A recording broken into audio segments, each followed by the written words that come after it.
Hello guys, तो कैसे हो आप लोग। आई होप अच्छे होंगे। तो आज हम आपके लिए एक और जीके का वीडियो लेके आए हैं।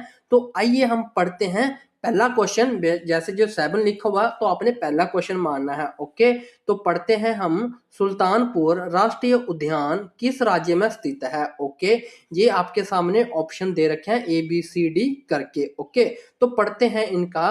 ऑप्शन ए क्या है आपके पास, हरियाणा। ऑप्शन बी क्या है, गुजरात। ऑप्शन सी क्या है, राजस्थान। ऑप्शन डी क्या है, मध्य प्रदेश। ओके, अगर आपको इसका आंसर पता है तो आप कमेंट कर सकते हो। अगर नहीं पता है तो हम इसका आंसर आपको एक्सप्लेनिंग के साथ बताएंगे। और साइड में ये मैंने पिक्चर भी देख रखा है। ओके, दे रखा है। तो आइए हम इसका आंसर पता करते हैं। तो इसका जो राइट आंसर है वो हरियाणा है। ऑप्शन नंबर ए इसका राइट आंसर। आइए हम इसका एक्सप्लेनिंग पार्ट को पढ़ते हैं। तो ये रहा इसका एक्सप्लेनिंग पार्ट। तो आइए हम पढ़ लेते हैं इसको। देखो, सुल्तानपुर राष्ट्रीय उद्यान, तो कहाँ से स्टार्ट करते हैं, यहाँ से स्टार्ट करते हैं। ओके, जो ये तो हमें पता चल गया हरियाणा में पाया जाता है। ओके, हरियाणा में है ये। और कौन से जिले में, गुरुग्राम जिले में है। ओके, कौन से जिले, गुरुग्राम जिले में है। और इसका क्षेत्रफल कितना है, देखो इसका क्षेत्रफल कितना है, 1.43 वर्ग किलोमीटर है। ओके, एरिया वाइज मतलब कितने एरिया में फैला हुआ है, तो 1.43 वर्ग किलोमीटर तक फैला हुआ है। और एक और आपको इंपॉर्टेंट बात बताते हैं।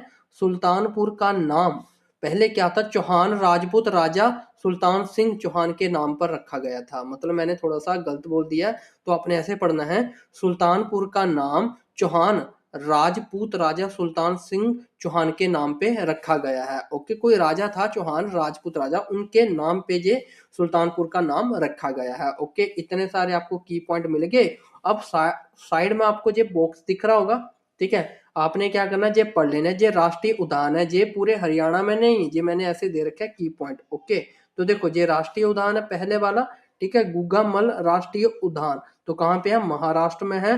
तो इसका जो स्थापित कब हुआ था, 1974 को। ओके, दूसरा क्या है, राजाजी राष्ट्रीय उद्यान, वो कहाँ पे आपका उत्तराखंड में। तो 1983 में ये क्या हुआ, स्थापित हुआ है। एक और है कान्हा राष्ट्रीय उद्यान, ये कहाँ पे है, MP में है, मध्य प्रदेश में है। तो 1933 में इसको स्थापित किया गया है। ओके, देखो कितने सारे आपको क्वेश्चन मिल रहे हैं, तो आपके लिए ये बेनिफिट है। और ऐसे ही मैंने और भी वीडियो है मेरे पास जीके की, साइंस की, उनके लिंक इस वीडियो के डिस्क्रिप्शन में दे दूंगा, तो आप इजी से जाके चेकआउट कर सकते हो। ओके, तो ऐसे ही हम नेक्स्ट क्वेश्चन की ओर मूव ऑन हो जाते हैं। तो ये रहा आपके पास नेक्स्ट क्वेश्चन। तो आइए हम इसको पढ़ते हैं। ओके, हाल ही में खबरों में दिखाई देने वाला अफ्रीकी पेंगुइन मुख्य रूप से किस क्षेत्र में पाया जाता है। ओके, आपके सामने जो छोटे छोटे ऑप्शन दे रखे हैं और चित्र भी दे रखा है पेंगुइन का। ओके, तो आइए हम पता करते हैं इसका आंसर। तो ऑप्शन ए क्या है, तंजानिया और केन्या। ऑप्शन बी क्या है, नमीबिया और दक्षिण अफ्रीका। ऑप्शन सी आपने पढ़ लेना है। ऑप्शन डी भी आपने पढ़ लेना है, गाना और अंगोला। तो क्या है इसका राइट आंसर। अगर आपको इसका राइट आंसर पता है तो आप कमेंट कर सकते हो। अगर नहीं पता है तो हम इसका राइट आंसर आपको बताते हैं। ऑप्शन बी इसका राइट आंसर है, नमीबिया और दक्षिण अफ्रीका इसका राइट आंसर है। ओके, ऐसे ही हम नेक्स्ट क्वेश्चन की ओर मूव ऑन हो जाते हैं। तो ये रहा आपके पास एक और इम्पोर्टेंट क्वेश्चन। तो आइए हम इसको पढ़ते हैं।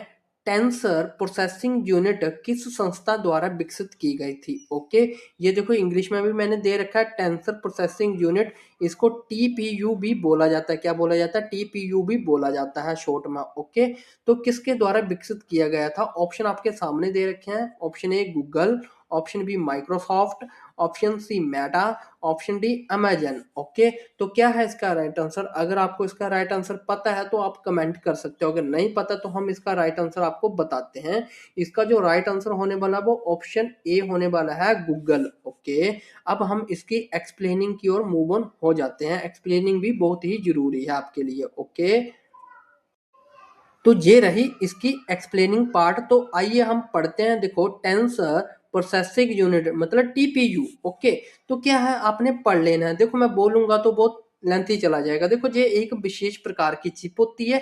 कृत्रिम बुद्धिमत्ता AI और मशीन लर्निंग ML कार्य को तेज करने के लिए गूगल ने 2016 में इसे विकसित किया था। ओके, 2016 में से विकसित किया था।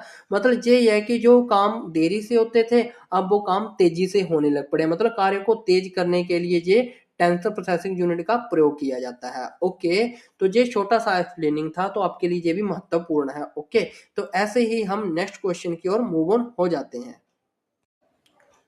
तो ये रहा आपके पास नेक्स्ट क्वेश्चन, तो आइए हम इसको पढ़ते हैं, इंपॉर्टेंट है आपके लिए। ओके, देखो, केंद्रीय मंत्रिमंडल ने जनगणना 2027 के लिए कितनी राशि स्वीकृत की गई है। ओके, तो ये आपके सामने ऑप्शन दे रखे हैं और ये आपके सामने राशि दे रखी है। ओके, मैंने तो ये ऐसे पिक्चर लगा रखी है, तो ये इतनी राशि नहीं बनेगी। ओके, पिक्चर लगा रखी है, ओके, समझने के लिए, मतलब कितनी राशि स्वीकृत की गई है। ओके, तो आइए हम ऑप्शन पढ़ते हैं। ऑप्शन क्या है, 9,718 करोड़, ऑप्शन बी है 10,718 करोड़, ऑप्शन सी है 11,718 करोड़, ऑप्शन डी है 12,718 करोड़। ठीक है, तो क्या है इसका राइट आंसर, ऑप्शन सी इसका राइट आंसर है। ओके, ऑप्शन सी जो है इसका राइट आंसर है। तो ऐसे ही अब हम इसकी एक्सप्लेनिंग की ओर मूव ऑन हो जाते हैं। तो ये रही इस क्वेश्चन की एक्सप्लेनिंग। ओके, तो आइए हम इसको भी पढ़ते हैं। केंद्रीय मंत्रिमंडल जनगणना 2027 के लिए ये निर्णय किसने लिया, ये फैसला किसने लिया, ये निर्णय प्रधानमंत्री नरेंद्र मोदी जी अध्यक्षता में लिया गया। ओके, अब देखो, ये देखो इंपॉर्टेंट पार्ट आपके लिए, ये भारत का 16वां जनगणना अभियान होगा। ओके, इतना आपको पता होना चाहिए कौन सा होगा, ये जनगणना अभियान 16वां, ओके, 16, ओके होगा। और स्वतंत्रता दिवस के बाद 8वीं बार आयोजित किया जा रहा है। ओके, स्वतंत्रता दिवस के बाद 8वीं बार आयोजित किया जा रहा है। ये देखो कितने सारे आपको की पॉइंट्स मिल गए। ओके, तो ऐसे ही हम मिलते हैं नेक्स्ट वीडियो के साथ, तब तक के लिए bye bye and take care.